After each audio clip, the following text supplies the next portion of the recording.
طرف ملاقات جو ہے اس کا اعزاز حاصل ہو رہا ہے. آج ایک اہم موضوع ہے جس پہ آپ کو زحمت دی گئی ہے، اور میں قائل نہیں ہوں کہ سیاست کو مذہب کے ساتھ اور مذہب کو سیاست کے ساتھ مکس کیا جائے، اور ہم نے ہمیشہ ایشو بیس پالیٹکس کی ہے. مگر کل ایک واقعہ ہوا جس کے بعد میں رہ نہ سکا، اور میں مجبور ہوا کہ بطور مسلمان کے، بطور ایک انسان کے، میں آپ کے سامنے کچھ حقائق رکھنا چاہتا ہوں. اس پہ کچھ چیزیں آپ کو دکھانا چاہتے ہیں. اس پہ میں کل عمران خان صاحب کی عالمی عدالتوں میں ریپرزنٹیشن کے لیے ایک وکیل بیرسٹر جیفری رابرٹسن کو ہائر کیا گیا ہے. بیرسٹر جیفری رابرٹسن جو پی ٹی آئی کے آفیشیل اکاؤنٹ سے ٹویٹ کیا گیا کہ ان کو عالمی عدالتوں میں اور عالمی معاملات کے لیے ہم اپنا وکیل مقرر کرتے ہیں. کل جیفری رابرٹسن کی یہ ٹویٹ پی ٹی آئی کے آفیشیل اکاؤنٹ سے ہوئی. ذرا ٹویٹ اگر آپ چلا دیں پلیز. اور اس کے ساتھ ساتھ جیفری رابرٹسن کی لا فرم نے بھی وہ ٹویٹ کی. یہ میں آپ کو دکھانا چاہتا ہوں، اگر آپ یہ دکھا سکیں کہ یہ former prime minister Imran Khan کی عالمی عدالتوں میں نمائندگی کے لیے، وکالت کے لیے جیفری رابرٹسن کو بطور وکیل ہائر کیا، اور اس کے نیچے بیرسٹر جیفری رابرٹسن کی لا فرم کی ٹویٹ ہے کہ جیفری رابرٹسن کی خدمات پی ٹی آئی نے حاصل کر لی ہیں، اور عالمی عدالتوں میں پی ٹی آئی کو اور عمران خان کو بیرسٹر جیفری رابرٹسن نہ صرف وکالت کریں گے، ان کی نمائندگی کریں گے. اور یہ بڑا آپ کلیئر دیکھ سکتے ہیں، انہوں نے بڑے فخر سے اور بڑے ناز سے یہ دو ٹویٹس کی ہیں، جس میں اعلان کیا ہے کہ ہم بہت بڑا کارنامہ کرنے جا رہے ہیں، ہم عالمی عدالتوں میں جا رہے ہیں، اور انسانی حقوق کا مقدمہ بنا کے ہم عالمی عدالتوں میں جا رہے ہیں. اب جب آپ عالمی عدالت میں جاتے ہیں تو عالمی عدالتیں as a student of international law مجھے پتا ہے کہ عالمی عدالتوں میں دو جو ممالک ہوتے ہیں ان کے درمیان کے جو تنازعات ہوتے ہیں وہ لے جائے جاتے ہیں، اور جب دو ممالک کے تنازعات لے جائے جاتے ہیں تو وہ ان کی رضامندی سے لے جائے جاتے ہیں. مگر چیئرمین تحریک انصاف کا عالمی عدالت میں جانے کا اعلان، اس کا مطلب کیا ہے؟ اس کا مطلب یہ ہے کہ آپ پاکستان کے خلاف عالمی عدالت میں جا رہے ہیں، آپ اس ملک کے خلاف، اس ملک کے خدا داد کے خلاف، اس ارض پاک کے خلاف آپ عالمی عدالت میں جا رہے ہیں، آپ ریاست کے خلاف عالمی عدالت میں جا رہے ہیں. اس کی کسر رہ گئی تھی کہ آپ نے 9 مئی کے واقعات کیے ملک دشمنوں کو خوش کرنے کے لیے، دفاعی تنصیبات کو، شہداء کی یادگاروں کو نشانہ بنایا، اور اپنے ہی ملک میں اپنی ہی دفاع کے لیے جو ادارہ کھڑا ہے اس پر حملے کیے. اب آپ پاکستان کے خلاف عالمی عدالتوں میں جانے کا اعلان کر رہے ہیں، اور یہ میں نے وکیل کا نام میں نے بڑی تمہید باندھی. میں نے بتایا کہ جیفری رابرٹسن کو وکیل کیا گیا ہے.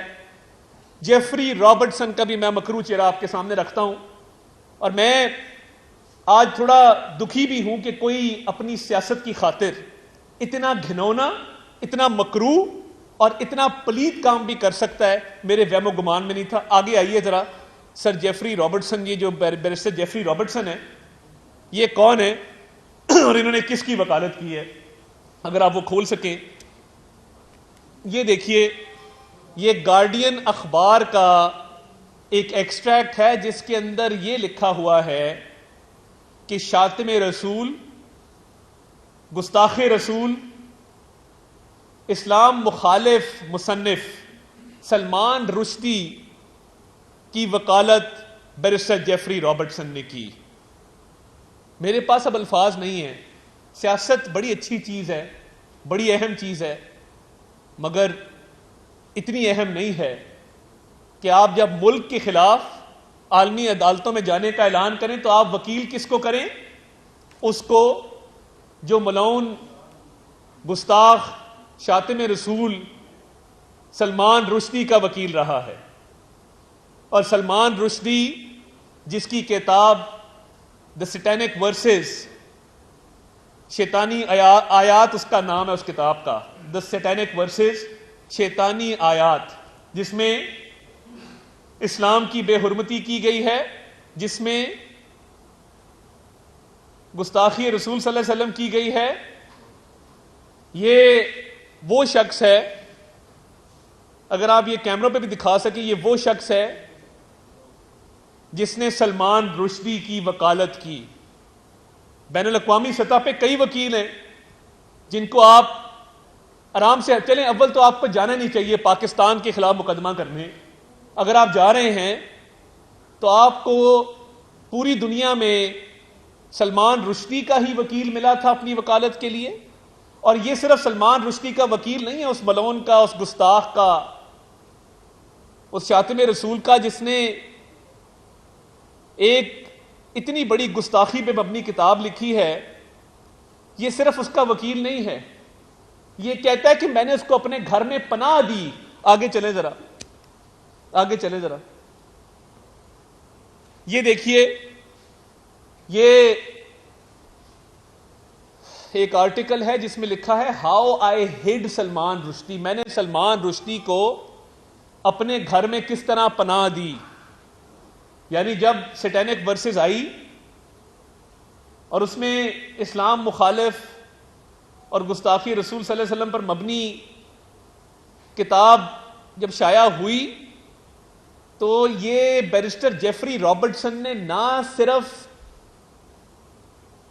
سلمان رشدی ملعون گستاخ کی وکالت کی بلکہ اپنے گھر میں پناہ دیا۔ آپ گھر میں پناہ اس کو دیتے ہیں جس سے آپ کو لگاؤ ہوتا ہے، گھر میں پناہ آپ اس کو دیتے ہیں جس کی آپ عزت تکریم کرتے ہیں، گھر میں پناہ آپ اس کو دیتے ہیں جس کے افکار کے ساتھ، جس کے نظریات کے ساتھ آپ کی ہم آہنگی ہوتی ہے، آپ اس کے نظریات کو، اس کے افکار کو آپ سپورٹ کرتے ہیں، تب آپ کسی کو گھر میں پناہ دیتے ہیں۔ یہ دیکھیں ذرا، ہاؤ آئی ہڈ سلمان رشدی، میں نے سلمان رشدی کو کس طرح پناہ دی۔ غضب خدا کا۔ میں پہلے بھی کہہ چکا ہوں، میں نے کبھی مذہب پہ سیاست نہیں کی ہے۔ آج بطور مسلمان اگر میں چپ رہتا تو میرا ضمیر ساری زندگی مجھے ملامت کرتا کہ ایک سیاسی جماعت جس نے پہلے ملک میں حملے کیے، اپنے ہی دفاعی تنصیبات پہ، اپنے ہی شہداء کی یادگاروں کو مسمار کیا، اور دشمن خوش ہوئے، دشمنوں نے وی لاگ کیے، دشمنوں نے ٹی وی شوز میں کہا ہمیں بڑا سوٹ کرتا ہے یہ عمران نیازی، کیونکہ یہ پاکستان کا نقصان کرتا ہے، ہمارا فائدہ کرتا ہے۔ وہاں تک بات تھی، آج تمام حدیں پار ہو گئی ہیں کہ سلمان رشدی کے وکیل کو علل اعلانیہ فخر سے، بڑے ناز سے، پورے ایک زوردار طریقے سے اس کا اعلان کیا جا رہا ہے کہ ہم نے سلمان رشدی کے وکیل کو نہ صرف وکیل کیا ہے، اس گستاخ ملعون شاتم کے وکیل کو نہ صرف وکیل کیا ہے، ہم نے اس کو وکیل کیا ہے جس نے سلمان رشدی کو اپنے گھر میں پناہ دیے رکھی۔ اور یہ جو بیرسٹر جیفری رابرٹسن ہے، میں کیا کہوں کہ آپ اس حد تک آگے چلے گئے ہیں کہ آپ کو یہ بھی خیال نہیں ہے کہ جس نے نبی کریم صلی اللہ علیہ وسلم کی گستاخی کی ہو، جس نے اسلام مخالف کتاب لکھی ہو دا سیٹینک ورسز، آپ نے اس کے وکیل کو پاکستان کے خلاف وکیل کر لیا۔ آپ نے اس کے وکیل کو نہ صرف وکیل کیا، اس کا اعلان کر رہے ہیں فخر سے۔ اور یہ وہ شخص ہے جس نے سلمان رشدی کو پناہ دی۔ آپ کو پتہ ہے ان باتوں کا کہ یہ نہ صرف سلمان رشدی کا وکیل ہے، یہ اس کو پناہ دینے والا ہے۔ اور آگے چلیں، اس نے نہ صرف اسلام مخالف ایک اقدام کیا، اس نے ہمارے مسیحی بھائیوں کی بھی دل آزاری کی. ایک میگزین برطانیہ میں ہم جنس پرستی پر مبنی پبلش ہوتا ہے, اس میں حضرت عیسیٰ علیہ السلام کی گستاخی کی گئی, یہ اس کا بھی وکیل بنا. یعنی مسلمانوں کے جذبات کو مجروح کرنا اپنی جگہ پہ, اس نے عیسائیوں کے بھی جذبات کو مجروح کیا. یہ وہ شخص ہے جو حضرت عیسیٰ علیہ السلام کی شان میں گستاخی کرنے والے میگزین کا بھی آگے سے وکیل ہے. یعنی کوئی کسر رہ گئی ہے, کوئی ایسی چیز رہ گئی ہے جو چیئرمین تحریک انصاف نے نہ کی ہو اس ملک میں. انتشار اس کو فتنہ اس لیے کہتے ہیں, اور اسرائیل کے ساتھ اس کے بڑے ہی قریبی روابط ہیں. اس نے ترکی کے خلاف کتاب لکھی کیونکہ وہ مسلمان ملک ہے. پہلی جنگ عظیم کے حوالے سے ترکی پہ وہ الزامات لگائے جو ریپیٹ نہیں ہو سکتے. یعنی ایک شخص جو اسلام مخالف, آگے چلے, اسلام مخالف ذہن رکھتا ہے, جو ایک گستاخ کو پناہ دیتا ہے اس کا وکیل بنتا ہے, جو عیسیٰ علیہ السلام کی شان میں گستاخی کرنے والوں کا وکیل بنتا ہے, جو ترکی کے خلاف آرٹیکلز لکھتا ہے, ترکی کے خلاف کتابیں لکھتا ہے, جو جس کے اسرائیل سے قریبی روابط ہیں, یہ اس نے پاک فوج کے خلاف بھارت کی سپورٹ میں جو اقدامات کیے یہ بھی آپ کے سامنے ہیں. یہ اس نے ایک رپورٹ جس میں پاکستانی فوج پہ الزامات لگائے. یہ جانا جاتا ہے اس کام کے لیے کہ جو مسلمان ممالک ہیں ان کے خلاف کارروائیاں کرتا ہے, ان کے خلاف رپورٹیں لکھتا ہے, ان کے خلاف عدالتوں میں پیش ہوتا ہے.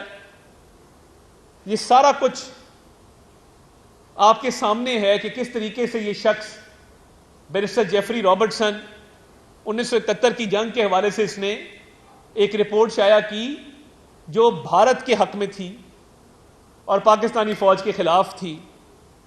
تو یہ کوئی ایسا کام نہیں رہ گیا جو اس شخص نے نہ کیا ہو, اور آپ پاکستان کے خلاف عالمی عدالتوں میں جانے کا اعلان کر رہے ہیں, فخر سے کر رہے ہیں. یہ سائفر کا کیس ہم نے بنایا, آپ کو ہم نے کہا تھا کہ آپ وہ سائفر لہرائیں, ہم نے کہا تھا آپ اس کو گما دیں, ہم نے کہا تھا کہ پلے کرنا ہے, اس کو بند کر دیں, اس کو پلے کرنا ہے. یہ کس کی آڈیو تھی جس نے کہا تھا کہ ہم نے اس کے ساتھ کھیلنا ہے, اس کو اپنے سیاسی مقاصد کے لیے استعمال کرنا ہے؟ آپ نے جرم کیا تو سزا تو بھگتنی ہوگی. ہم نے کہا تھا کہ آپ ہیرے جواہرات کا بیوپار شروع کر دیں, بڑے لوگ توشہ خانہ کے تحائف لیتے ہیں, تسلیم کرنے والی بات ہے, ماننی چاہیے. وہ کیا کرتے ہیں, وہ گھر میں سجا کے رکھتے ہیں اونچی جگہ پہ. کوئی آتا ہے عدنان شیخ صاحب جیسا بھائی تو اس کو بتاتے ہیں کہ یہ مجھے سعودی ولی عہد نے دیا تھا, یہ مجھے امریکہ کے صدر نے دیا تھا, یہ مجھے چین کے صدر نے دیا تھا, یہ مجھے عرب ممالک سے آئے ایک وزیر اعظم کا تحفہ ہے. لوگ اس کو سجا کے رکھتے ہیں, مگر گھڑیوں کا, ہیرے جواہرات کا, انگوٹھیوں کا, نیکلسز کا, بریسلیٹس کا, ایئر رنگز کا کاروبار شروع کر دینا کہ اربوں کروڑوں روپے میں آپ ان کو بیچیں اور ان کے پیسے کھا جائیں. ہم نے تو نہیں آپ کو کہا تھا, ہم نے تو نہیں کہا تھا کہ القادر یونیورسٹی میں آپ زمین لے لیں اور اربوں روپے کا فائدہ ایک پراپرٹی ٹائکون کو دے دیں اور اس کے 190 ملین پاؤنڈ جو ریاست پاکستان کی ملکیت ہے اس کو معاف کر دیں اور اس کو کہیں کہ وہ جس طرح مرضی استعمال کرے. ہم نے تو آپ کو نہیں کہا تھا. بی آر ٹی پشاور بھی ہم نے تو خراب نہیں بنائی تھی. آپ جو کیسز بھگت رہے ہیں آپ کا اپنا کیا دھرا ہے, آپ جو کیسز بھگت رہے ہیں یہ آپ نے ہی حرکتیں کی ہیں. اب کوئی کہے کہ 9 مئی کی جو حرکات ہیں آپ کا اپنا بھانجا ملوث, آپ کی بہنیں ملوث, آپ کا پورا کنبہ ملوث, آپ کے پارٹی کے تمام لوگ اس میں ملوث. اب کہہ دیں 9 مئی ہم نے نہیں کیا تھا. توشہ خانہ کی چوری ڈکیتی جو اربوں روپے میں ہے, القادر کی چوری ڈکیتی جو اربوں روپے میں ہے, 9 مئی کے ملک دشمن اقدامات جو آپ خود آپ کی نگرانی میں ہوئے, سائفر کی سازش جو پہلے کا سائفر بعد میں کہا باجوہ, کوئی اتنی جلدی بھی یو ٹرن لیتا ہے؟ اور وہ سائفر کی سازش سارا اقبالی بیان آ گیا اعظم خان کا, یہ آپ کی اپنی کی ہوئی حرکتیں ہیں، آپ کے اپنے جرائم ہیں، اور آپ اب پاکستان کو لے کے جا رہے ہیں عالمی عدالت میں، آپ اس ملک کو گھسیٹ رہے ہیں عالمی عدالت میں، آپ کو شرم نہ آئی؟ اور وکیل کس کو کیا؟ میں تو اتنا، میرے سے تو الفاظ ادا نہیں ہو رہے، میں کبھی ایسے اتنا جذباتی نہیں ہوتا، مگر سلمان رشدی ملعون گستاخ کے وکیل کو آپ وکیل کر رہے ہیں، سیٹینک ورسز کا جو مصنف ہے آپ اس کے وکیل کو وکیل کر رہے ہیں، سلمان رشدی گستاخ ملعون کو جس نے گھر میں پناہ دی اس کے وکیل کو آپ وکیل کر رہے ہیں، اس شخص نے پناہ دی وہ آپ کا وکیل ہے، جو ترکی کے خلاف اور اسرائیل کے حق میں رپورٹیں لکھتا ہے، جو پاک فوج کے خلاف رپورٹیں لکھتا ہے، آپ اس کو وکیل کر رہے ہیں۔ اب کوئی کسر نہیں رہے گی، جب بارڈر کے اس پار سے نا ٹی وی شوز پہ لوگ بیٹھ کے کہتے ہیں نا ہمیں عمران خان بڑا سوٹ کرتا ہے کیونکہ وہ پاکستان کا نقصان کرتا ہے، ہماری فیور کرتا ہے، 9 مئی کے بعد انہوں نے یہ کئی دفعہ بات کی، وہ اب سمجھ آتی ہے۔ اور آپ کا کیا لنک ہے؟ جو گولڈ سمتھ صاحب کے رشتہ دار ہیں ان کے بھی تانے بانے جیفری رابرٹسن کے وہیں جا کے ملتے ہیں، اور آپ اپنے آپ کو ریاست مدینہ کا دعوے دار کہتے ہیں، مسلم امہ کا لیڈر کہتے ہیں، اور یہ تانے بانے گولڈ سمتھ کے اور یہ جیفری رابرٹسن ایک ہی جگہ ملتے ہیں، اور یہ اسرائیل کی ریاست کے حق میں جو چیزیں لکھی گئی ہیں جیفری رابرٹسن کے حوالے سے، آپ کو تو اس کو وکیل نہیں کرنا چاہیے تھا۔ یہی وجہ ہے کہ جب میئر لندن کا انتخاب ہوتا ہے تو آپ صادق خان کے ساتھ نہیں کھڑے ہوتے، آپ زیک گولڈ سمتھ کی کیمپین چلاتے ہیں، جا کے جیل جائیں آپ اپنے جرائم کی وجہ سے، اور عالمی عدالت میں پاکستان کو لے کے جائیں، کیوں؟ آپ شہداء کی یادگاروں کو مسمار کریں، اپنی دفاعی تنصیبات پہ حملے کریں، اپنی ہی ملک میں آگ لگائیں، اپنے ہی لوگوں کو ماریں، اور اس کے بعد ایک گستاخ ملعون کے وکیل کو وکیل کر لیں اور کہیں میں پاکستان کو عالمی عدالت میں لے کے جا رہا ہوں۔ غیرت نہیں جاگی، اخلاقیات نہیں جاگی، اسلام نہیں جاگا، جس کا ہر وقت درس دیتے ہیں جو لوگ آپ کے کان میں آ کے کہتے ہیں اسلامی ٹچ دے دیں، یہ ہے آپ کا اسلامی ٹچ؟ میں زندگی میں پہلی دفعہ مذہب کے حوالے سے پریس کانفرنس کی ہے، پہلی دفعہ، کیونکہ آج ہم یہ نہ کرتے تو یہ پاکستان کے ساتھ اور اسلام کے ساتھ غداری ہے، یا آپ اس طرف ہے یا آپ اس طرف ہے، یہ نہیں ہو سکتا اس ملک میں کہ جرائم آپ کے اپنے ہوں اور آپ پاکستان کو عالمی عدالت میں لے جائیں، ایک ایسے شخص کو وکیل کریں جو پاکستانی فوج کے خلاف پبلیکیشنز کرتا ہو، جو حضرت عیسیٰ کی گستاخی ہو تو ان کا وکیل بن جائے، جو نبی کریم صلی اللہ علیہ وسلم کی اور اسلام کی گستاخی ہو تو اس کا وکیل بن جائے، گستاخ رسول کو گھر میں پناہ دے دے، مسلم ممالک کے خلاف پوری کیمپینیں چلاتا ہو اور اسلام دشمنوں کو پورا سپورٹ کرتا ہو، چوری کرنی توشہ خانہ میں، زمینیں لینی القادر میں، کرپشن کرنی انتہا کی، اور اس کے بعد پاکستان کو عالمی عدالت میں لے جانا اور ایک گستاخ کے وکیل کو وکیل کر لینا۔ شاباش، ویل ڈن، بہت اچھا کھیلا ہے آپ نے، بڑا اچھا اسلامی ٹچ دیا ہے۔ لگائیں 2 جھنڈے، کریں مسلم امہ کی بات، لگائیں 2 جھنڈے، کریں ریاست مدینہ کی بات، بنے مسلم امہ کے لیڈر۔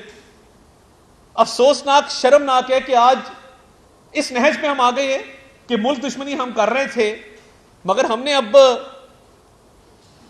اسلام دشمنی شروع کر دی ہے، اور ان لوگوں کو ہم اب اپنی حمایت کے لیے کھڑا کر رہے ہیں جو اسلام دشمن بھی ہیں، ملک دشمن بھی ہیں، جن کے نظریات، جن کے افکار کھل کے سامنے آ چکے ہیں۔ کس لیے؟ اپنی سیاست بچانے کے لیے، کس لیے؟ ایک انسانی حقوق کی خلاف ورزی کا پوری دنیا کو میسج دینے کے لیے کہ پاکستان ایک محفوظ ملک نہیں ہے۔ چوری اور ڈکیتی چھپانے کے لیے آپ نے بڑا بڑا کچھ کیا ہے، بڑے بڑے جھوٹ بولے، بڑی بڑی منافقت کیا، آپ کے قول و فعل میں تضاد رہا ہے، مگر آج تمام حدیں آپ نے پار کر دی ہیں۔ آج آپ کو خیال نہیں آیا کہ کوئی اگلے جہان بھی جواب دینا ہے، کس منہ سے جائیں گے؟ کیا جواب دیں گے؟ سلمان رشدی کے وکیل کو ساتھ کھڑا کریں گے؟ میں تو دنگ رہ گیا ہوں، مجھے تو اتنی حیرت ہوئی ہے کہ کوئی اپنی سیاست کو چمکانے کے لیے اور سیاست کو بچانے کے لیے اس حد تک جا سکتا ہے کہ وہ اسلام کا بھی نقصان کرے، ملک کا بھی نقصان کرے، اور تمام حدیں پار کر دے کہ سیاست بچانی ہے۔ بھاڑ میں گئی آپ کی سیاست، اور آپ یا کہہ دیں کہ یہ سلمان رشدی کا وکیل نہیں تھا، کہہ دیں کہ یہ سلمان رشدی کو اس نے گھر میں نہیں چھپایا تھا، کہہ دیں کہ اس نے اسرائیل کے حق میں اور پاکستان فوج کے حق کے خلاف اس نے پبلیکیشنز نہیں لکھی تھی. کہہ دے کہ حضرت عیسیٰ کے خلاف جو نظم لکھی گئی تھی اس پبلیکیشن کو ڈیفینڈ کرنے یہ عدالت میں نہیں گیا تھا. کہہ دے کہ یہ بیرسٹر جیفری رابرٹسن کوئی اور جیفری رابرٹسن ہے. سیاست کو اتنا اوپر نہ لے کے جائیں کہ اس ملک پہ اور اسلام پہ آپ کو کمپرومائز کرنا پڑے. میرا تو آج شرم سے سر جھک گیا بالکل. میں الفاظ نہیں ہے یہ چیز بیان کرنے کے لیے کہ آج یہ کتنا بڑا یہ سانحہ ہے, یہ ٹریجڈی ہے جس ملک میں ہو رہی ہے کہ ایک شخص پوری نوجوان نسل کو گمراہ کر رہا ہے, بڑی بڑی بڑکیں مارتا ہے, اور کرتوت ایسے ہیں کہ چوری بھی کی ہے, ڈکیتی بھی کی ہے, سائفر کی سازش بھی کی ہے, زمینیں بھی لی ہیں, پلاٹ بھی لیے ہیں, انگوٹھیاں بھی لی ہیں, ہیرے جواہرات بھی لیے ہیں, اور الزام کس پہ ہے؟ پاکستان پہ ہے کہ عالمی عدالت میں لے کے جاؤں گا, انسانی حقوق کی خلاف ورزی میں باندھ دوں. بھائی سائفر میں گرفتاری 15 اگست کی ڈلی ہوئی ہے, آپ کو آج پتہ لگا ہے؟ اور ہمارے لیڈر بھی گئے عالمی عدالتوں میں کیسز کو ڈیفینڈ کرنے, وکیل کیے ہیں, مگر ٹریک ریکارڈ چیک کر کے وکیل کیے ہیں کہ کوئی متنازع آدمی نہ ہو, کوئی ایسا پروفیشنل لائر ہو.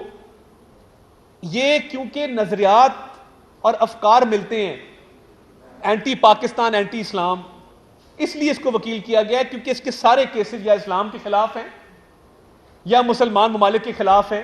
یہ اس کی سوچ ہے. آپ نے لوگ کہتے تھے, حکیم سعید مرحوم نے جو بات کی تھی آج سچ ثابت ہو گئی ہے کہ آپ کس لابی کے آدمی ہیں. آپ کو یہ کہنے میں مجھے کوئی مذائقہ نہیں کہ آپ اسرائیلی لابی کے آدمی ہیں. انہوں نے آپ کو پلانٹ کیا بطور فتنے کے کہ آپ اس ملک میں تباہی بربادی کر سکیں جو 4 سال کی ہے. آج لوگ مہنگائی کے ہاتھوں تنگ ہیں. یہ 16 ماہ میں ہوئی ہے, ہم کر کے گئے ہیں. 4 سال ایک اینٹ نہیں لگائی آپ نے. 2018 میں حالات کیا تھے, آج کیا ہے پوری دنیا کو پتا ہے. یہ فتنہ ہے, اور یہ فتنہ نیازی اور پاکستان اکٹھے نہیں چل سکتے. بہت شکریہ.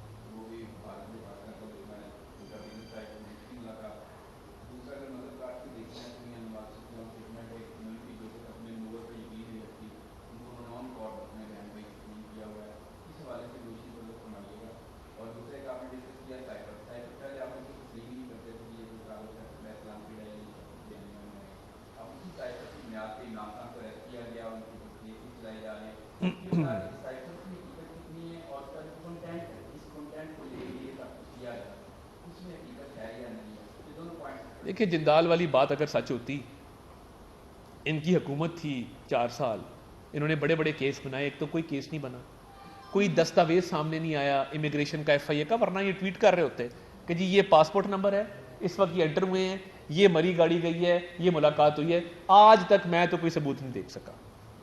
اور دیکھیں, میں بہت قریب سے شریف خاندان کو دیکھا, علماء اسلام کی جوتیاں اٹھانے والے لوگ ہیں, میں اس سے آگے کچھ نہیں کہہ سکتا. آپ کبھی شہید سرفراز نعیمی کے بیٹے سے پوچھے جا کے کہ راغب نعیمی صاحب سے, آپ جامعہ اشرفیہ جا کے پوچھیں مولانا فضل رحیم صاحب سے, آپ کبھی علامہ علی اصغر صاحب سے پوچھیں جا کے, کوئی بھی مسلک ہو ہمیشہ علماء کی تکریم کی ہے. میں اس سے آگے کچھ نہیں کہنا چاہتا. دوسرا, جو سائفر کی آپ نے بات کی, سائفر آیا امریکہ سے. اسد مجید خان جو ہمارے وہاں پہ سفیر ہیں, انہوں نے سائفر بھیجا پاکستان. اب اسد مجید خان جو سائفر بھیج رہے ہیں, روٹین کے سائفر آتے جاتے ہیں. جو ممالک ہیں, دوست ممالک ہوں, جو بھی ہوں, وہ اپنے خیالات کا اظہار کرتے ہیں. کئی دفعہ خوشی کا اظہار کرتے ہیں, کئی دفعہ ناراضگی کا اظہار کرتے ہیں. کوئی ملک آپ کے سفیر کو بلا کے یہ نہیں کہتا کہ ہم تمہاری حکومت گرانے لگے. آپ اندازہ کریں نا, آپ اندازہ کریں کہ ایک ملک آپ کے سفیر کو بلا کے کہہ رہا ہے کہ ہم تمہاری حکومت گرا رہے ہیں. یہ طریقہ ہوتا ہے؟ یا دوسرے ممالک اس طرح حکومتیں گراتے ہیں. تو یہ جب آڈیو آئی نا کہ پلے کرنا ہے, پلے کس چیز سے کرنا تھا؟ اسی سائفر سے پلے کرنا تھا کہ یہ پاکستان کے خلاف سازش ہوئی ہے. تو یہ بڑا افسوسناک ہے کہ اپنے سیاسی مقاصد حاصل کرنے کے لیے سائفر سے کھیلا گیا, اور آج جو عالمی عدالتوں میں جا رہے ہیں وہ کس کو لے کے جا رہے ہیں؟ نہیں, 2 چیزیں, دو چیزیں. ایک حساس ڈاکیومنٹ جو کلاسیفائڈ اور سیکرٹ ڈاکیومنٹ ہے, اس کو کسی غیر متعلقہ شخص سے شیئر کرنا, نمبر 1. اس کو گما دینا, نمبر 2. اس کو استعمال کرنا پاکستان کے مفاد کے خلاف اور ملک دشمنوں کے مفاد کے اندر، یہ 3-4 دفعات ہیں جو ان پہ لگی ہیں۔ صاحب یہ بتائیے گا کہ ڈیلز کی باتیں ہو رہی ہیں عمران خان کی، اور کہا جا رہا ہے کہ کسی تصویروں سے بھی ملاقات ہوئی ہے میڈم کی، ان کی بیٹی کی، کہ عمران خان جو ہے باہر جانے کے لیے تیار ہے، تو اگر عمران خان باہر چلے جاتے ہیں تو آپ کیا سمجھتے ہیں کہ تمام سیاستدان باہر بھی رہ سکتا ہے؟ نہیں دیکھیے، میں نہیں سمجھتا کہ کوئی ڈیل کی باتوں میں حقیقت ہے۔ جتنے پاکستان کے بین الاقوامی سطح پہ تعلقات کو نقصان اس عمران نیازی نے پہنچایا، کسی نے نہیں پہنچایا۔ میں حساس معاملہ ہے، میں اس کی ڈیٹیل میں نہیں دینا چاہتا، مگر جب یہ حکومت میں تھے کوئی ملک شاید ہوگا جو ان سے راضی تھا، انہوں نے سب کو ناراض کیا، اور اپنی آکڑ کی وجہ سے، اپنی نادانی کی وجہ سے اور اپنی کم عقلی کی وجہ سے دوست ممالک کو ناراض کیا ہے۔ تو وہ پیرنی صاحبہ پتہ نہیں اب کہاں جا رہی ہیں، کس کو مل رہی ہیں، کیا ڈیل ہو رہی ہے، میں اس میں کوئی حقیقت مجھے نہیں لگتی، میرے پاس جو معلومات ہیں ایسی کوئی بات نہیں ہے۔ ہاں وہ اب جیل میں ہیں تو ملاقات ان کی معمول کے مطابق پنکی پیرنی صاحبہ سے ہوتی ہے، جنہوں نے یہ تمام سازش گھڑی ہے اور جو تمام ان معاملات کی ذمہ دار ہے۔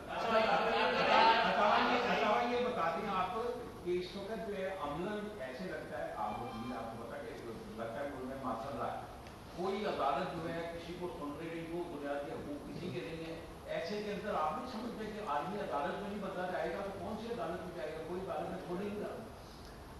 کاش یہ بات تب ہوئی ہوتی جب منشیات ڈالی جاتی تھی لوگوں پہ۔ سپریم کورٹ کا یہی چیف جسٹس تھے، ہائی کورٹ میں بھی یہی لوگ بیٹھے تھے، کسی ایک دن بھی کسی نے کہا کہ رانا ثناء اللہ کو چھوڑ دو، اس پہ غلط منشیات ڈلی ہے؟ کسی نے نہیں کہا۔ عادت پڑ گئی نا ہمارے میں، ہم اچھوت ہیں، ہم سیاسی اچھوت ہیں، یہ سیاسی ایلیٹ ہے۔ یہ جیلوں میں جانا ان کے ذہن میں آتا ہی نہیں ہے کہ ہم بھی جیلوں میں جا سکتے ہیں۔ منشیات ڈلی، کوئی قرآن نہیں مچا۔ آہا چیمہ کے زندگی کے 3 سال کوئی شخص یہاں پہ بیٹھا واپس کر سکتا ہے، کر دیں اگر آپ دے سکتے ہیں، اگر آپ کی جیب میں کوئی وقت پڑا ہے 3 سال کا، اس کے بچوں کو واپس کر دیں، اس کے 5 سال کے بیٹے، 3 سال کے بیٹے کو کہہ دیں کہ یہی چیف جسٹس تھا۔ یہ آپ میں سے بہت سارے لوگ جانتے ہیں، احتساب عدالت میں ہم کھڑے تھے، میت آنی تھی شہباز شریف صاحب اور نواز شریف صاحب کی والدہ کی۔ میں نے جج صاحب کو کہا، میں نے کہا سر والدہ کی ڈیتھ ہوئی ہے، آج جرا نہ کریں۔ کہا گیا نہیں جرا کرنی ہے۔ کہاں سے حکم تھا، کس کا حکم تھا؟ تب کسی چیف جسٹس کی آنکھوں میں آنسو نہیں آئے، تب کسی جج نے بلا کے نہیں کہا کہ اس مقدمے میں بھی فارغ اور باقی بھی کسی مقدمے میں آپ نے اریسٹ نہیں کرنا۔ آگے چلیں، میں بلال کی دوائی، ایک پڑھا لکھا امریکہ پلٹ نوجوان، امریکہ سے پڑھ کے آیا، ایل ڈی اے میں ملازم تھا، اس کا قصور اتنا تھا کہ وہ صرف آہا چیمہ کے ساتھ اس نے کام کیا۔ 3 سال، نئی اس کی شادی ہوئی تھی، 3 سال اس کی شیخ عظمت سعید صاحب نے بیل سماعت کے لیے مقرر نہیں کی۔ میں یہ نہیں کہہ رہا کہ یہ کوئی انتقام ہے، مگر یہی عدالتیں تھیں اور یہی سیاستدان تھے۔ فرق صرف اتنا ہے کہ ہم جھوٹ بول کے، رو پیٹ کے، چیخیں مار کے، وی لاگز کر کے رونا دھونا نہیں کرتے تھے، اپنی آواز اٹھاتے تھے، ایک حد تک اٹھاتے تھے۔ یہ سیاسی لیڈ ہے نا۔ اب یہ 9 مئی کے واقعات میں آپ مجھے کہہ دیں خدیجہ شاہ کو چھوڑ دیں، بھائی کیوں چھوڑ دیں؟ کروڑوں روپے کماتی ہے، پڑھی لکھی خاتون ہے، کور کمانڈر ہاؤس پہ حملہ کیا ہے کیونکہ وہ سلمان شاہ کی بیٹی ہے اور ایک سابق آرمی چیف کی نواسی، اس کو چھوڑ دیں؟ اگر آپ کہتے ہیں چھوڑ دیتے ہیں، مگر پھر کسی کے گھر کو کوئی آگ لگا دے تو پھر کسی کو پوچھیے گا نا۔ تو اس لیے میں انہوں نے ذرا میری دکھتی رگ چھیڑی، میں ذرا کمپلیٹ کر لوں۔ آپ نے کہا ملک میں مارشل لا ہے، عدالتیں بالکل آزاد ہیں۔ بلا کے چھوڑا نا، لاڈلے کو بلا کے سامنے کہا good to see you, go home, گھر بھی دیں، بیوی بھی دیں، فون بھی دیں، ٹی وی بھی دیں، کھانا بھی دیں، تمام سہولیات دیں۔ ادھر جب ڈاکٹر عدنان 6 مہینے کوٹ لکھپت کی دیوار کے ساتھ سکڑ کے کھڑا رہتا تھا اور ہمیں اندر کوئی نہیں جانے دیتا تھا، تذلیل کی جاتی تھی، کون ذمہ دار تھا؟ میں نے تو یہ اسٹرگل کی ہے 4 سال نا، میں تو کہیں باہر نہیں رہا، میں تو یہیں پہ رہا ہوں۔ میں نے 4 سال عدالتیں بھی دیکھی ہیں، جج بھی دیکھے ہیں۔ ہائی کورٹ سے جب ہمیں پیغامات آتے تھے کہ ادھر کا رخ نہ کرنا، ہم درخواستیں لے کے کئی گھنٹے کھڑے رہتے تھے، کوئی ہمیں پوچھتا نہیں تھا۔ اور جس طریقے سے ہمارے ساتھ اس ملک میں کیا گیا ہے، یہ تو لاڈلے ہیں نا، یہ کیونکہ ان کی درخواست پہ نمبر شام کو لگتا ہے اور صبح سماعت کے لیے مقرر ہو جاتی، اس لیے بری عادتیں پڑی ہوئی ہیں۔ نہ ملک میں مارشل لا ہے، نہ کوئی زیادتی ہے۔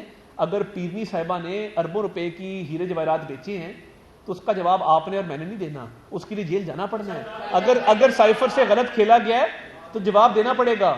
مونس سلائی نے اگر 120 ارب تو صرف لاہور کے ماسٹر پلان میں بنایا ہے, کیا گبن ہوا ہے؟ یہ لاہور ہے, اس کا گرین ایریا اتنا ہی ہے جتنا ہے, انہوں نے کہا اس کو بھی لاہور میں شامل کر دو شیخو پورہ کو, تاکہ گرین ایریا بڑھ جائے. اس گرین ایریا کے تناسب سے براؤن ایریا بڑھا دیا, جس کی 2 مرلے کی بھی ہاؤسنگ سوسائٹی, اسے کہا کہ تمہاری ارریگولر سوسائٹی ہے, اتنا بریف کیس لے آؤ, پیسے رکھ دو, ابھی ریگولر کر دیتے ہیں. 120 ارب روپیہ صرف لاہور کے ماسٹر پلان میں کمایا گیا ہے. تو دیکھیں 4 مہینے میں جو لوٹ مار ہوئی, ہم تو لگے رہے مفت بجلی دے دو, ادھر ریپ ہو گیا, ادھر ڈکیتی ہوگی, بھاگ رہے تھے پاگلوں کی طرح.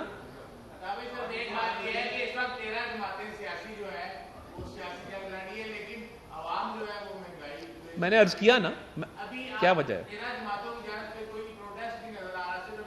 میں تو کرنا چاہتا ہوں, میں بالکل کریں گے پروٹیسٹ. دیکھیں میں آپ کو بتاؤں کر لیں.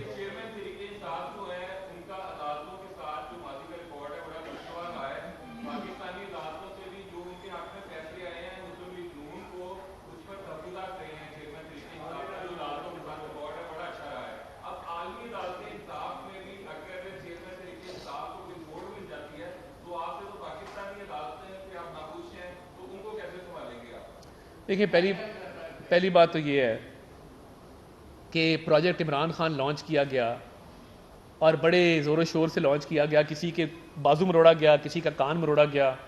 شام و شام جنوبی پنجاب محاذ جہاز میں بیٹھو, پٹکا پہنو, اور پورے ڈھول ڈھمکے کے ساتھ ایک جماعت کھڑی کر دی گئی. جس طرح کھڑی کی گئی, کن مقاصد کے لیے کھڑی کی گئی؟ ہم تو چلے موٹر ویز بنا رہے تھے نا لاہور سے کراچی. آپ میں سے کئی لوگ ساؤتھ میں رہنے والے ہیں, خانے وال, ملتان, مظفر گڑھ, آج موٹر وے جاتی ہے لاہور سے.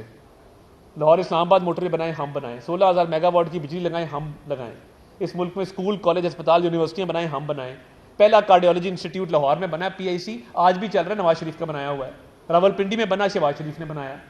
PKLI بنائیں ہم بنائیں, کیونکہ ہزاروں لوگ ہر سال مر جاتے ہیں کیونکہ وہ کڈنی اور لیور کا ٹرانسپلانٹ افورڈ نہیں کرتے. بند کون کر رہا ہے؟ انہوں نے آ کے بند کیے. اب مجھے بتائیں 2018 میں پیٹرول کی کیا قیمت تھی, 2018 میں بجلی کی کیا قیمت تھی؟ اور یہ بجلی کی قیمت اس کے باوجود تھی کہ ہم نے 16,000 میگا واٹ کے بجلی کے منصوبے لگائے تھے. 2013 میں ہم آتے ہیں, 18 گھنٹے لوڈ شیڈنگ تھی, بندہ بے حال ہو جاتا تھا. 18 گھنٹے, 12 گھنٹے شہروں کے اندر تھی. اس کا کوئی کریڈٹ نہیں ہے کہ 3 سال ہم نے وہ لوڈ شیڈنگ جو ہے اس کو خاتمہ کیا. مگر اس بات پہ ضرور تنقید ہے کہ آج مہنگائی ہوئی. ہم 16 مہینے کے لیے کیوں آئے تھے؟ ہم ریاست کا بوجھ اٹھانے آئے تھے. اگر پاکستان ڈیفالٹ کر جاتا, خدا نہ خواستہ, تو پاکستان کے اندر بین الاقوامی ایئر لائنیں نہ آتی. وہ ابھی بھی نہیں آ رہی. ابھی کسی شخص کی یورپ میں ڈیتھ ہو جائے نا, پاکستانی کی ڈائریکٹ فلائٹ نہیں ہے, کیونکہ سرور خان نامی ایک بدبخت آدمی نے without evidence floor of the house کھڑے ہو کے کہہ دیا کہ پاکستانی پائلٹس کے لائسنس جعلی ہیں. آج آپ کا زر مبادلہ بھی گیا, آپ کی فلائٹیں بھی بند.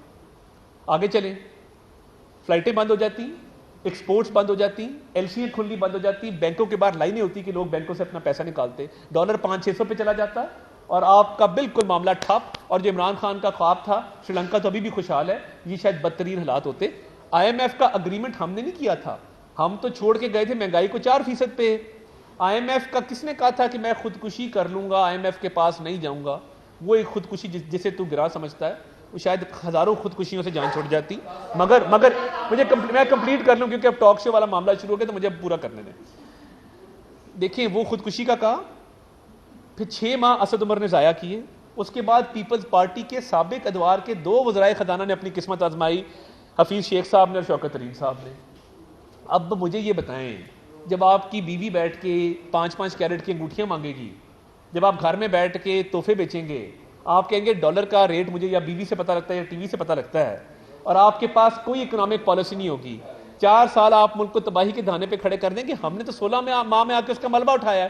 16 ماہ کا کمپیریزن 4 سال سے نہیں ہو سکتا. مہنگائی کا ذمہ دار صرف عمران نیازی ہے. وہ جتنا مرضی جھوٹ بول رہے, یہ اس کے گلے میں توق پٹ رہا ہے. ایک سب کو موقع ملے گا. سعدیہ دیکھیے بڑی تفصیلی ملاقات تھی, 2-2.5 گھنٹے پر محیط ہماری وفد کی ملاقات تھی, تمام پولیٹیکل پارٹیز کی ہوئی ہے. دیکھیے مردم شماری کے بعد ایک نیچرل کانسیکوینس ہے حلقہ بندی. پنجاب میں نئے ضلع بنے, ہم نے نہیں بنائے ہیں. وزیر آباد ہو گیا, توسا ہو گیا, تلا گنگ ہو گیا, PTI نے بنائے. اور اب آبویسلی حلقہ بندیاں نہیں ہونی ہے. میرا ضلع کے ساتھ حافظ آباد کا ضلع ہے, پورے ضلع کی ایک سیٹ ہے, کیونکہ پچھلی دفعہ 20,000 آبادی کم تھی. اب وہاں کے حلقے کے لوگوں کے ساتھ زیادتی نہیں ہے کہ ان کا ایک MNA جبکہ 2 ہونے چاہیے. اب حلقہ بندیاں ہو کے رہنی ہیں, ہر حال میں ہونی ہیں, مگر 14 دسمبر تک شیڈول ہے. 14 دسمبر کے بعد 54 دن کے اندر الیکشن کا انعقاد ممکن ہوگا, جو ہم نے انہیں کہا ہے, اور ان کی بھی یہی ذہن نظر آ رہا تھا کہ 15 سے 25 فروری کے درمیان عام انتخابات ہو جائیں گے. جی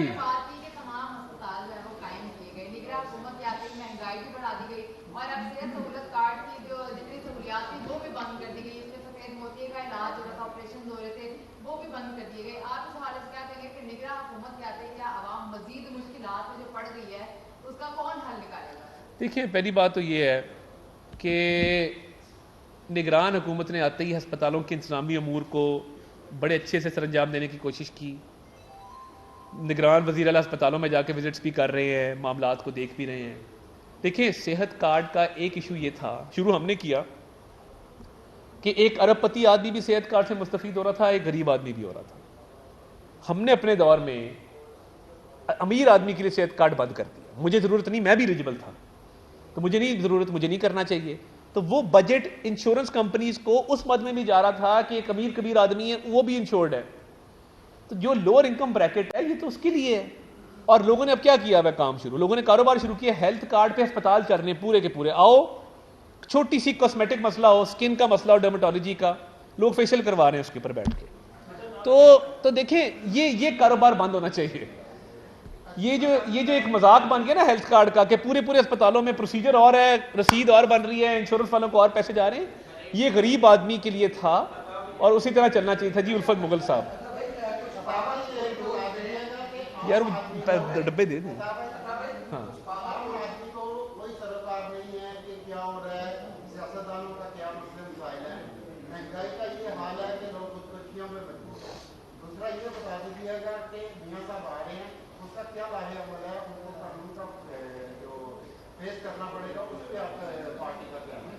دیکھیے, پہلی بات تو یہ ہے, مہنگائی پہ میں بڑی تفصیل سے روشنی ڈال چکا ہوں, اور اس کا ذمہ دار کون ہے یہ بھی آپ کو عرض کر چکا ہوں. اور دیکھیں, اگر حل ہے نا, ان کے پاس نہیں ہے جو 4 سال اس ملک میں تباہی کر کے گئے ہیں. میاں نواز شریف میں اور ہماری جماعت میں یہ صلاحیت ہے, ہم نے ہمیشہ مشکل حالات میں ملک کو ٹرن اراؤنڈ کیا ہے. اور ابھی بھی میں سمجھتا ہوں کہ اگر مینڈیٹ ملا تو یہ انشاءاللہ بہت ہی کم وقت میں تمام مسائل حل ہوں گے. اور اس کی ایک اور وجہ یہ بھی ہے, بین الاقوامی سطح پہ آپ دیکھیں, جو ہمارے دوست ممالک بھی ہیں انہوں نے ہمیشہ اعتماد کا اظہار کیا ہے میاں نواز شریف پہ, میاں شہباز شریف پہ. ہم نے آ کے عمران خان کے خراب کیے ہوئے بین الاقوامی تعلقات کو بھی آ کے فکس کیا. تو میں سمجھتا ہوں کہ اگر یہ مینڈیٹ ملا تو یہ مسئلہ انشاءاللہ حل ہو جائے گا. اور میاں صاحب کی واپسی دیکھیں, 15 اکتوبر کی ڈیٹ اناؤنس ہو چکی. انشاءاللہ فقید المثال استقبال بھی ہوگا, وہ آئیں گے. الیکشن کی تیاری کے حوالے سے, پارلیمانی بورڈ کے حوالے سے, انتخابات کی تیاریاں, موضوع امیدواروں کی سلیکشن کے حوالے سے وہ آ کے میٹنگز بھی لیں گے اور وہ پالیسی بھی دیں گے. اور انشاءاللہ ان کے آنے سے آپ دیکھیں گے کہ ایک مثبت تبدیلی آئے گی.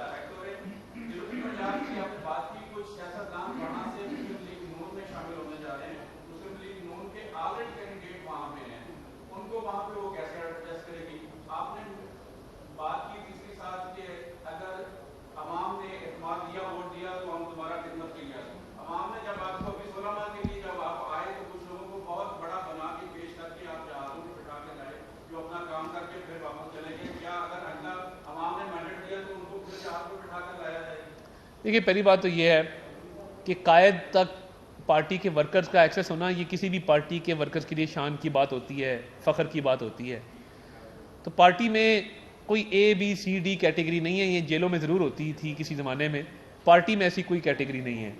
تو پارٹی ورکر کو اگر رسائی ملتی ہے وہاں تک تو میرے لیے اتنی خوشی کی بات ہے. میں خود ایک کارکن ہوں اور میں نے دیکھیں آپ کے سامنے ہیں, آپ کے ساتھ ہی اسٹرگل کی ہے ان 4 سال میں. میں بھی کہیں ادھر ادھر سے نہیں آیا, نہ پیراشوٹ کے ذریعے آیا ہوں, دھکے کھائے ہیں, دھکے کھا کے آپ کے سامنے آج بیٹھے ہیں. تو پہلی بات یہ ہے. دوسری بات یہ ہے کہ آپ کا اشارہ اسحاق ڈار صاحب کی طرف تھا، کھل کے آپ نے اس کا اظہار کیا، آپ نے نام نہیں لیا، میں لے لیتا ہوں۔ اسحاق ڈار صاحب سے زیادہ تجربہ کار شخص معیشت کو سنبھالنے کے لیے نہ میسر تھا نہ ہے۔ حالات مشکل تھے، ان مشکل حالات میں بھی جس طریقے سے انہوں نے اکانومی کو چلایا، میں سمجھتا ہوں وہ اپریسیشن ان کو ملنی چاہیے۔ اور میاں نواز شریف کی قیادت میں یہی اسحاق ڈار تھے نا، جب ڈالر جو تھا وہ 100 روپے پہ تھا، اور یہی اسحاق ڈار تھے جنہوں نے اکانومی کو آ کے بڑے اچھے طریقے سے گروتھ کو 6% پہ لے گئے تھے۔ یہی اسحاق ڈار صاحب تھے جن کے دور میں ایکسپورٹس بڑی تھیں، تو انہوں نے ماضی میں بھی کر کے دکھایا، کر کے دکھائیں گے۔ یہ 16 ماہ کا یہ فلم نہیں تھی، یہ انٹرول تھا 16 ماہ کا، اس طوفان اور ہارر مووی سے جو 4 سال چلتی رہی ہے۔ اگر 5 سال کا مینڈیٹ ملتا ہے تو یہی ٹیم انشاءاللہ ڈیلیور کرنے کی صلاحیت رکھتی اور کرے گی۔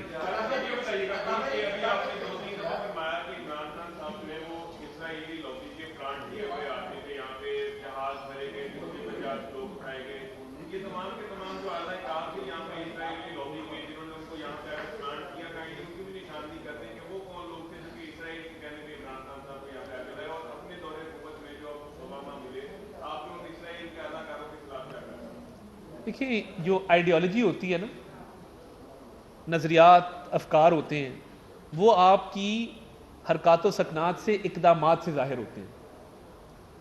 اب سلمان رشدی کے وکیل کو وکیل کرنا، اس شخص کو وکیل کرنا جو اسرائیل کے حق میں آرٹیکل لکھتا رہا ہے، باہر جا کے زیک گولڈ سمتھ ایک یہودی کی کیمپین چلانا اور ایک مسلمان صادق خان کی کیمپین نہ چلانا۔ حکیم سعید صاحب مرحوم بہت دانشمند، بڑے دور اندیش ایک پاکستانی تھے، وقت سے پہلے چلے گئے، ان کو شہید کر دیا گیا۔ انہوں نے کچھ سوچ کے کسی کے بارے میں یہ کہا تھا نا جی، اور اب تو دن بدن اس چیز کے ثبوت سامنے آ رہے ہیں کہ یہ کس سوچ کے لوگ ہیں اور یہ اس ملک میں کیا کرنا چاہتے ہیں اور کس لابی سے ان کو سپورٹ حاصل ہے۔ جب میجر گورو آریہ بیٹھ کے ویلاگ کرتا ہے اور وہ کہتا ہے ہمیں یہ سوٹ کرتا ہے، جب انڈین ٹاک شوز میں کہا جاتا ہے کہ یہ پاکستان کا نقصان کر رہا ہے اور انڈیا کا فائدہ کر رہا ہے، تو یہ میں تو نہیں کہہ رہا نا، یہ تو انڈین میڈیا کہہ رہا ہے، انڈین ٹاک شوز کہہ رہے ہیں۔ تو میرا تو یہ ماننا ہے کہ یہ اسی لابی سے ایک پلانٹڈ آدمی ہے اور اس ملک میں فتنہ پھیلانے آیا ہے۔ میں وہ اخلاق سے نیچے والی باتیں نہیں کرنا چاہتا، عدت شدت والی یا بچی والی، میں اس طرف جانا نہیں چاہتا۔ مگر کوئی اور اگر سیاستدان ہوتا یا آپ کی میری خدا نہ خواستہ کوئی ایسا معاملہ ہوتا تو ہم آج بالکل زندہ درگور ہو گئے ہوتے اس وقت، مگر کیونکہ کلٹ فالوئنگ ہے تو ہر چیز جائز ہے، چل رہی ہے۔ Thank you.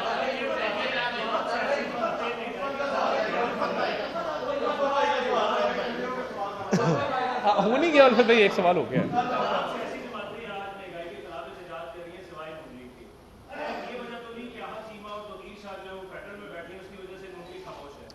دیکھیے، میں سمجھتا ہوں کہ توقیر شاہ صاحب ایک پروفیشنل بیوروکریٹ ہیں اور وہ عمران خان صاحب کے دور میں بھی ان کی تعیناتی ہوئی، انہوں نے چارج نہیں لیا، مگر وہ ایک پروفیشنل بیوروکریٹ ہے۔ وہ ضروری نہیں ہے کہ وہ نون لیگ سے منسلک ہیں تو اس لیے کوئی مہنگائی کا معاملہ ہے۔ آہا چیمہ صاحب بھی ٹیکنوکریٹ ہیں، وہ سیاستدان نہیں ہیں، ان کا کسی سیاسی جماعت سے تعلق نہیں ہے، ٹیکنوکریٹک کا بھی سیٹ اپ ہے جس میں سارے اسپیشلسٹ آئے ہیں۔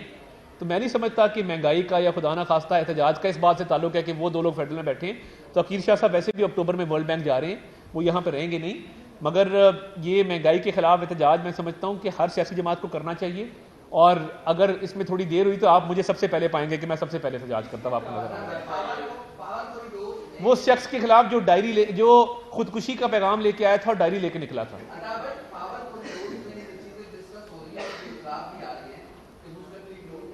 یار ٹھہر جو تسی کی بار بار آ جاتے نہیں رہنا انہوں نے یار، تسی چوتھی باری آئے یار، تیسری باری تو طلاق بھی ہو جاتی ہے۔ اچھا حد ہو گئی ہے۔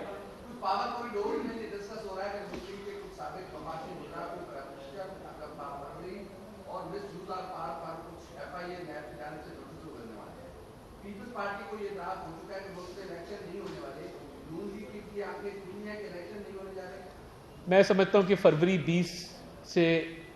20 فروری کے آس پاس ملک میں انتخابات ہو جائیں گے۔ حلقہ بندیوں کے بعد انشاءاللہ جب پراپر تیاری ہو جائے گی، 14 دسمبر کو حلقہ بندیاں ختم ہو جائیں گی، انتخابات ہر حال میں ہوں گے۔ اور میں آپ کو اگر فرینکلی سپیکنگ بتاؤں، ہمیں انتخابات اس وقت سوٹ کرتے ہیں، میں اپنے حلقے کی آپ کو بتاؤں جہاں سے میرا بھائی MP ہے, ہماری اس وقت وہاں پہ سامنے مد مقابل مخالف ہے ہی نہیں, ٹھیک ہے جی. اور وہ باہر چلے گئے جو بھی انہوں نے کیا 9 مئی کے بعد. تو میں یہ سمجھتا ہوں کہ اس وقت تحریک انصاف مختلف حصوں میں بڑھ چکی, IPP بن چکی, اور IPP ذہن میں رکھیے اسی کی نہیں رہن دینا. علیم خان صاحب کو اور جہانگیر ترین صاحب کو ہم نے تو تحریک انصاف سے نہیں نکالا تھا نا, ان کی بیٹی پہ پرچہ کر کے ان کے خلاف مقدمات قائم کر کے خان صاحب نے اپنے آپ کو آئسولیٹ کیا, آج انہوں نے اپنی جماعت بنائی ہے.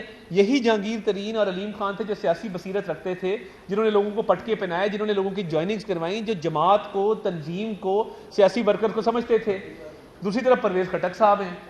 اب جب تحریک انصاف حصوں میں بڑھ چکی, الیکٹیبلز ان کے پاس موجود نہیں ہیں, اس وقت آن گراؤنڈ تو میرا خیال ہے فوری انتخابات ہمیں سب سے زیادہ سوٹ کرتے ہیں. تھینک یو جی, بہت شکریہ.